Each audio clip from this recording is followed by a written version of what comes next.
दर्शकों ब्रेक बाद थोड़ा सब का भरपूर स्वागत है। सो व्यूअर्स गलबात करन जा रहे हैं कि संगरूर ਦੇ ਮੈਂਬਰ ਪਾਰਲੀਮੈਂਟ ਅਤੇ ਸ਼੍ਰੋਮਣੀ ਅਕਾਲੀ ਦਲ ਅੰਮ੍ਰਿਤਸਰ ਦੇ ਪ੍ਰਧਾਨ ਸਰਦਾਰ ਸਿਮਰਨਜੀਤ ਮਾਨ ਪੰਜਾਬ ਦੀ ਜੰਮੂ ਕਸ਼ਮੀਰ ਨਾਲ ਲੱਗਦੀ ਸਰਹੱਦ ਲਖਨਪੁਰ ਵਿੱਚ ਧਰਨੇ ਤੇ ਬੈਠੇ ਹੋਏ ਹਨ ਕਿਉਂਕਿ ਉਹਨਾਂ ਦੇ ਜੰਮੂ ਕਸ਼ਮੀਰ ਵਿੱਚ ਦਾਖਲੇ ਤੇ ਪਾਬੰਦੀ ਲਗਾਈ ਗਈ ਹੈ। ਕਸ਼ਮੀਰੀ ਆਗੂ ਮਹਿਬੂਬਾ ਮੁਫਤੀ ਨੇ ਕਿਹਾ ਹੈ ਕਿ ਮੋਦੀ ਸਰਕਾਰ ਇੱਕ ਪਾਸੇ ਸੂਬੇ ਵਿੱਚ ਹਾਲਾਤ ਨੋਰਮਲ ਹੋਣ ਦਾ ਦਾਅਵਾ ਕਰਦੀ ਹੈ ਪਰ ਸਰਦਾਰ ਮਾਨ ਸਿੰਘ ਨੂੰ ਨਾ ਆਉਣ ਦੇਣ ਦਾ ਮਤਲਬ ਹੈ ਕਿ ਉਹ ਸੱਚਾਈ ਨੂੰ ਲੁਕਾਉਣਾ ਚਾਹੁੰਦੇ ਨੇ। ਸੋ ਇਸ ਬਾਰੇ ਆਪਾਂ ਗੱਲਬਾਤ ਕਰਨ ਜਾ ਰਹੇ ਹਾਂ ਔਰ ਨਾਲ ਹੀ ਗੁਰਬਾਣੀ ਚਰਨ ਸਾਂਝ ਤੋਂ ਨਾ ਪਾਈ ਜਾਏਗੀ। ਸੋ ਅਸੀਂ ਚਾਹਾਂਗੇ ਕਿ ਤੁਸੀਂ ਇਸੇ ਤਰ੍ਹਾਂ ਬਣੇ ਰਹਿਣਾ ਦੇਖਣ ਸੁਣਨ ਲਈ ਐਂ ਲਿਖਣ ਲਈ ਤੁਹਾਡਾ ਸਭ ਦਾ ਬਹੁਤ ਬਹੁਤ ਧੰਨਵਾਦ ਜੀ। ਡਾਕਟਰ ਸਾਹਿਬ ਕੀ ਕਹਿਣਾ ਚਾਹੋਗੇ? ਦੇਖੋ ਅਸੀਂ ਕੱਲ ਵੀ ਇੱਕ ਸੈਗਮੈਂਟ ਕੀਤਾ ਸੀ, ਅਜੇ ਕੱਲ ਖਬਰ ਇਹ ਬਿਲਟ ਹੋ ਰਹੀ ਸੀ ਜੀ ਕਿ ਸਰ ਸਿਮਰਨਜੀਤ ਸਿੰਘ ਮਾਨ ਉਹਨਾਂ ਨੂੰ ਲਖਨਪੁਰ ਜਿਹੜਾ ਫਾਈਨਲ ਸਟਾਪ ਹੈ पंजाब और जम्मू एंड कश्मीर की सरहद का उस दे उत्ते रोक लिया गया है और ये कहा गया है कि जी क्योंकि कठुआ ज़िले के डिप्टी कमिश्नर ने दफ़ा 144 लाई हुई है और इन्हां दे जाण नाल जम्मू कश्मीर च एंटर नाल अमन भंग होने का खतरा है, इसलिए जिहड़ा है उन्हां नूं नहीं जाण दिता जाएगा। और हालां उदों तो ये खबर ही बिल्ट हो रही सी पर मैनूं इस खबर की इंपॉर्टेंस का भी एहसास सी और मैनू पता सी कि इस चों पूरी एक हीट भी जनरेट होएगी और जो काम मान साहब जाके उत्थे शायद वो तो मीडिया ने इग्नोर कर देना सी, उन्हें तो खबर भी नहीं सी लानी। ਜਿਹੜਾ जाके शायद गल दे उत्ते फोकस नहीं सी हो सकता वो बिना गया ਜਿਹੜਾ जिवें वो धरने ते बैठ गए रात सारी उत्थे ही उन्होंने कहा जी मैनू एक लेफ दे दिओ तो इवें ही है। और हुण वड्डी गिणती च जम्मू तो भी क्योंकि जे असी पठानकोट तो देखिए पठानकोट एक वड्डा जंक्शन है, पठानकोट तो अमृतसर 90 किलोमीटर है, पठानकोट तो जम्मू 90 किलोमीटर है, पठानकोट तो डलहौजी 90 किलोमीटर है आलमोस्ट, इन्ना ही पठानकोट तो धर्मशाला 90 किलोमीटर है। सो सेंटर है और जदों असी पठानकोट तो जम्मू वाल आंदे सो सब तो पहला तो माधोपुर बैराज है। इस गल का ध्यान रहे जदों बहुत बार असी राइपेरियन रिवर्स की गल करते हैं तो जी रावी है वो जम्मू कश्मीर में भी टच करती है, इसलिए माधोपुर वाले पासों जोड़ा पंजाब के नाल संबंध जुड़ता है। और माधोपुर हैडवर्क्स ने वड्डे जिवें सतलुज के हैडवर्क्स फिरोजपुर ने, रावी के जोड़े ने वो माधोपुर च ने। और जो ही तुसी माधोपुर क्रॉस करते हो अगे लखनपुर जे मैं गलत ना होवां तो पठानकोट तो आलमोस्ट 15 तो 20 किलोमीटर के विचाले विचाले होएगा।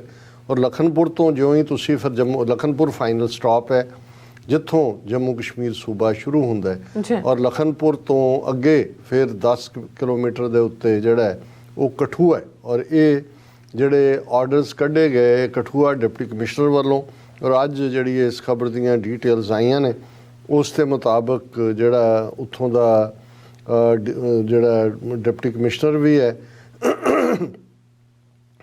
डिस्ट्रिक्ट मैजिस्ट्रेट राहुल पांडे, सारे पासे पांडे बिठा दिते ने लिया के, उन्होंने जिहड़ा ये क्या पांडे ने ऑर्डर पास किया कि issued under section 144 of code of criminal procedure said it had been brought to his notice by the senior superintendent of police that Maan was scheduled to enter Jammu and Kashmir and his visit was likely to cause disturbance in public tranquility. Therefore, I, in exercise of the powers vested in me under section 144 Criminal Penal Code, do hereby prohibit Maan from entering the jurisdiction of Kathua. कि जी मैनू SSP ने दस्या कि सिमरनजीत सिंह मान इधर नूं आ रहे हैं, वो जे आउंदे ने तो जी पब्लिक ट्रैंकुलिटी है लोगों के विच अमन भंग होने का डर है, इसलिए मैं मैजिस्ट्रेट की अथॉरिटी नूं वरतदे हैं 144 जिहड़ा है वो उस क्रिमिनल पीनल कोड के थले मान नूं कठुआ जिले च एंटर करन तो रोक देण। कठुआ का मतलब जम्मू कश्मीर है। हुण मान साहब उत्थे बैठ गए धरना दे के, उन्होंने कहा कि जी मैं ये दसना चाहता कि भी और उन्होंने लंबा चौड़ा कि भाई तुहानू कश्मीर असी किवें जिहड़ा लिया और लद्दाख किवें लिया है गिफ्ट। उन्होंने कहा जी ये तुसी जिहड़ा है ये दसो कि भी ये I see no reason to prevent entry of peaceful delegation visiting and inquiring upon the people and of Jammu and Kashmir our parties against such tyranny and special powers given to the army. ਉਹਨਾਂ ਨੇ ਕਿਹਾ ਜੀ ਅਸੀਂ ਬਿਲਕੁਲ ਇਸ ਦੇ ਖਿਲਾਫ ਹਾਂ ਜੋ ਤੁਸੀਂ ਕਰ ਰਹੇ ਹੋ ਕਸ਼ਮੀਰ 'ਚ। ਅਸੀਂ ਪੀਸਫੁਲੀ ਜਾ ਕੇ ਲੋਕਾਂ ਦੇ ਨਾਲ ਮਿਲਣਾ ਚਾਹੁੰਦੇ ਹਾਂ ਔਰ ਅਸੀਂ ਜਿਹੜਾ ਤੁਹਾਡੇ ਇਹ ਮੇਰਾ ਇੱਕ ਕਨਸਟੀਟਿਊਸ਼ਨਲ ਰਾਈਟ ਹੈ, ਮੈਨੂੰ ਇੱਕ ਵਕੀਲ ਵੀ ਪ੍ਰੋਵਾਈਡ ਨਹੀਂ ਕੀਤਾ ਗਿਆ। ਔਰ ਫਿਰ ਉਹਨਾਂ ਨੇ ਕਿਹਾ ਵੀ there is no legislature in Jammu and Kashmir ਵਿਚ ਇਜ਼ ਅੰਡਰ ਮਿਲਟਰੀ ਰੂਲ। ਕੋਈ ਕਾਨੂੰਨ ਹੈ ਜਿਹਦੇ ਥੱਲੇ ਤੁਸੀਂ ਮੈਨੂੰ ਰੋਕਿਆ? There is no democracy. I have come to visit the people of Kashmir to see for myself what is happening post abrogation of article 370. I want to highlight the real picture of to the outside world ਕਿ article 370 ਟੁੱਟਣ ਤੋਂ ਬਾਅਦ ਮੈਂ ਆ ਰਿਹਾ, ਮੈਂ ਦੁਨੀਆ ਨੂੰ ਦੱਸਣਾ ਚਾਹੁੰਦਾ ਅਸਲੀ ਪਿਕਚਰ ਕੀ ਹੈ। ਮੈਨੂੰ ਇਹੀ ਰੀਜ਼ਨ ਹੈ ਕਿ ਉਹਨਾਂ ਨੂੰ ਰੋਕਿਆ ਗਿਆ। ਇਸ ਗੱਲ ਨੂੰ ਮੈਂ ਹੀ ਨਹੀਂ ਕਹਿ ਰਿਹਾ, ਮਹਿਬੂਬਾ ਮੁਫਤੀ ਜਿਹੜੀ ਸਾਬਕਾ ਚੀਫ ਮਿਨਿਸਟਰ ਜੰਮੂ ਕਸ਼ਮੀਰ ਦੀ, ਜਿਹਦੇ ਨਾਲ ਬੀਜੇਪੀ ਨੇ ਹਕੂਮਤ ਬਣਾਈ ਸੀ, ਉਹਨੇ ਟਵੀਟ ਕੀਤਾ। ਮਹਿਬੂਬਾ ਮੁਫਤੀ ਦਾ ਟਵੀਟ ਹੈ, government of India organizes guided tours of Jammu and Kashmir for ministers and dignitaries to project normalcy, but disallows and bars people like Simranjeet Singh Mann from entering the state to hide the reality. ਕਿ ਇਹ government European parliament ਦੇ delegation ਲੈ ਕੇ ਆਉਂਦੀ ਹੈ ਦੱਸਣ ਲਈ ਕਿ ਜੀ ਦੇਖੋ ਨਾਰਮਲਸੀ ਹੈ। ਹੋਰਨਾਂ ਨੂੰ ਵੀ ਦੱਸਿਆ ਜਾ ਰਿਹਾ ਜੀ ਟੂਰਿਜ਼ਮ ਬੜਾ ਕਰ ਰਿਹਾ, ਬਹੁਤ ਇਨਵੈਸਟਮੈਂਟ ਆ ਰਹੀ ਹੈ ਜਾਂ ਦੂਜੇ। ਉਹਨੇ ਕਿਹਾ ਵੀ ਸਿਮਰਨਜੀਤ ਸਿੰਘ ਮਾਨ ਨੂੰ ਕਿਉਂ ਰੋਕਿਆ? ਕਿਉਂਕਿ ਉਹ ਰਿਐਲਿਟੀ ਨੂੰ ਲੁਕਾਉਣਾ ਚਾਹੁੰਦੇ ਨੇ। ਰਿਐਲਿਟੀ ਕੁਛ ਹੋਰ ਹੈ, ਪ੍ਰੈਜ਼ੈਂਟ ਕੁਛ ਹੋਰ ਕੀਤੀ ਜਾ ਰਹੀ ਹੈ। ਸੋ ਅਸੀਂ ਮਾਨ ਸਾਹਿਬ ਹਮੇਸ਼ਾ ਹੀ ਇਸ ਕਿਸਮ ਦੇ ਮੁੱਦੇ ਦੇ ਉੱਤੇ ਹੀ ਕਮਸ ਆਊਟ ਬੈਸਟ। ਔਰ ਉਹ ਇਸ ਵੇਲੇ ਮੈਂ ਸਮਝਦਾ ਵੀ ਉਹਨਾਂ ਨੂੰ ਭਾਵੇਂ ਰੋਕ ਲਿਆ ਗਿਆ, ਪਰ ਇਹ ਖਬਰਾਂ ਜਦੋਂ ਕਸ਼ਮੀਰ ਤੱਕ ਪਹੁੰਚੀਆਂ ਹੋਣਗੀਆਂ, ਵਾਦੀ ਦੇ ਲੋਕ ਜਿਹੜੇ ਜ਼ੁਲਮ ਦੇ ਥੱਲੇ ਨੇ ਕਿ ਭਾਈ ਇੱਕ ਸਿੱਖ ਐਮਪੀ ਆਇਆ ਖਲੋਤਾ ਹੈ ਔਰ ਉਹ ਸਾਡੇ ਹੱਕਾਂ ਦੀ ਗੱਲ ਕਰ ਰਿਹਾ। ਇਹ ਹਿਸਟਰੀ ਇਹੀ ਹੁੰਦੀ ਹੈ ਜਿਹਨੂੰ ਅਸੀਂ ਹਾਂ ਦਾ ਨਾਰਾ ਮਾਰਨਾ ਕਹਿੰਦੇ ਹਾਂ। ਕਰ ਕਰਾ ਤਾਂ ਕੋਈ ਕੁਛ ਨਹੀਂ ਸਕਦਾ, ਪਰ ਇਹ ਸ਼ੋਅ ਕਰਦਾ ਹੈ ਕਿ ਭਾਈ ਸਿੱਖ ਕੌਮ ਜਿੱਥੇ ਵੀ ਕਿਤੇ ਕਿਸੇ ਦੇ ਨਾਲ ਧੱਕਾ ਹੁੰਦਾ ਹੈ ਉੱਥੇ ਜਾ ਕੇ ਉਹਨਾਂ ਦੇ ਲਈ ਖਲੋਂਦੀ ਹੈ। ਔਰ ਜਿਵੇਂ ਅਸੀਂ ਕਨਕਲੂਜਨ ਦੇ ਵਿੱਚ ਰੂਹਾਨੀਅਤ ਦੀ ਵਿਚਾਰ ਕਰਦੇ ਹਾਂ, ਸ਼੍ਰੀ ਰਾਗ ਮਹੱਲਾ ਤੀਜਾ ਤੀਸਰੇ ਪਾਤਸ਼ਾਹ ਦਾ ਸ਼ਬਦ ਹੈ। ਥੋੜਾ ਜਿਹਾ ਸਬਰ ਨਾਲ ਸੁਣਨਾ ਪਏਗਾ, ਲੰਬਾ ਸ਼ਬਦ ਹੈ, 8 ਦੇ ਵੀ 10 ਪਦੇ ਨੇ। ਸਹਿਜੇ ਨੂੰ ਸਭ ਲੋਚਦੀ ਬਿਨ ਗੁਰ ਪਾਇਆ ਨਾ ਜਾਏ, ਪੜ ਪੜ ਪੰਡਤ ਜੋਤ ਕੀ ਥੱਕੇ, ਭੇਖੀ ਭਰਮ ਭੁਲਾਏ, ਗੁਰ ਭੇਟੇ ਸਹਿਜ ਪਾਇਆ, ਆਪਣੀ ਕਿਰਪਾ ਕਰੇ ਰਜਾਏ, ਭਾਈ ਰੇ ਗੁਰ ਬਿਨ ਸਹਿਜ ਨਾ ਹੋਏ, ਸਬਦੈ ਹੀ ਤੇ ਸਹਿਜ ਉਪਜੈ, ਹਰ ਪਾਇਆ ਸੱਚ ਸੋਏ ਰਹਾਓ। ਇਹ ਕੇਂਦਰੀ ਨੁਕਤਾ ਹੈ ਸਾਰੇ ਸ਼ਬਦ ਦੇ ਵਿੱਚ। ਸਹਿਜ ਦੀ ਗੱਲ ਹੈ। ਸਹਿਜ ਅਵਸਥਾ ਉਹ ਹੈ ਜਿਹਦੇ 'ਚ ਤੁਹਾਡੇ ਮਨ 'ਚੋਂ ਫੁਰਨੇ ਮੁੱਕ ਜਾਂਦੇ ਨੇ। ਤੁਸੀਂ ਬਿਲਕੁਲ ਸਹਿਜ, ਜਿਵੇਂ ਅਸੀਂ ਪੰਜਾਬੀ ਜ਼ਬਾਨ ਦਾ ਸ਼ਬਦ ਵੀ ਹੈ, ਸਹਿਜ ਭਾਵਨਾ ਦੇ ਵਿੱਚ ਸਾਡੀ ਰੂਹ ਉਸ ਵਾਹਿਗੁਰੂ ਦੇ ਸਿਮਰਨ 'ਚ ਜੁਟੀ ਹੁੰਦੀ ਹੈ। ਕੋਈ ਜਿਹੜੀ ਹੈ ਉਹ ਡਿਵੀਏਸ਼ਨ ਨਹੀਂ ਹੁੰਦੀ, ਕੋਈ ਚੀਜ਼ ਤੁਹਾਨੂੰ ਡੁਲਾ ਨਹੀਂ ਰਹੀ ਹੁੰਦੀ। ਤੁਹਾਡੇ ਮਨ ਦੀ ਉਹ ਹਾਲਤ ਜਿਹੜੀ ਭਟਕਣ ਦੇ ਵੇਲੇ ਸੀ ਕਿ ਕਬਹੂ ਜੀੜਾ ਊਬ ਚੜਤ ਹੈ, ਕਬਹੂ ਜਾਏ ਪਿਆਲੇ, ਲੋਭੀ ਜੀਰਾ ਥਿਰ ਨਾ ਰਹਿਤ ਹੈ, ਚਾਰੇ ਕੁੰਡਾਂ ਪਾਲੇ, ਉਹ ਖਤਮ ਹੋ ਜਾਂਦੀ ਹੈ। ਔਰ ਗੁਰੂ ਸਾਹਿਬ ਨੇ ਯਾਦ ਦਹਾਨੀ ਕਰਵਾਈ ਕਿ ਭਾਈ ਇਹ ਸਹਿਜ ਦੀ ਜਿਹੜੀ ਅਵਸਥਾ ਹੈ ਗੁਰੂ ਦੀ ਬਖਸ਼ਿਸ਼ ਨਾਲ ਪ੍ਰਾਪਤ ਹੁੰਦੀ ਹੈ। ਸ਼ਬਦ ਦੇ ਨਾਲ ਜੁੜਨ 'ਚੋਂ ਸਹਿਜ ਨਿਕਲਦਾ ਹੈ। ਔਰ ਜਦੋਂ ਤੁਸੀਂ ਸਹਿਜ ਵਿੱਚ ਆ ਜਾਂਦੇ ਹੋ ਤੇ ਤੁਸੀਂ ਉਸ ਰੱਬ ਦੀ ਕੁਰਬਤ ਹਾਸਲ ਕਰਦੇ ਹੋ। ਸੱਚ ਦੇ ਵਿੱਚ ਤੁਹਾਡਾ ਜੀਵਨ ਹੁੰਦਾ ਹੈ। ਵੈਸੇ ਸਾਰੀ ਦੁਨੀਆ ਚਾਹੁੰਦੀ ਹੈ ਵੀ ਉਹਨਾਂ ਦਾ ਮਨਾਂ ਦੇ ਵਿੱਚ ਸ਼ਾਂਤੀ ਹੋਏ, ਟਰੈਂਕੁਇਲਿਟੀ ਹੋਏ। ਸਹਿਜਿਆਂ ਨੂੰ ਸਭ ਲੋਚਦੀ, ਸਾਰੇ ਚਾਹੁੰਦੇ ਨੇ।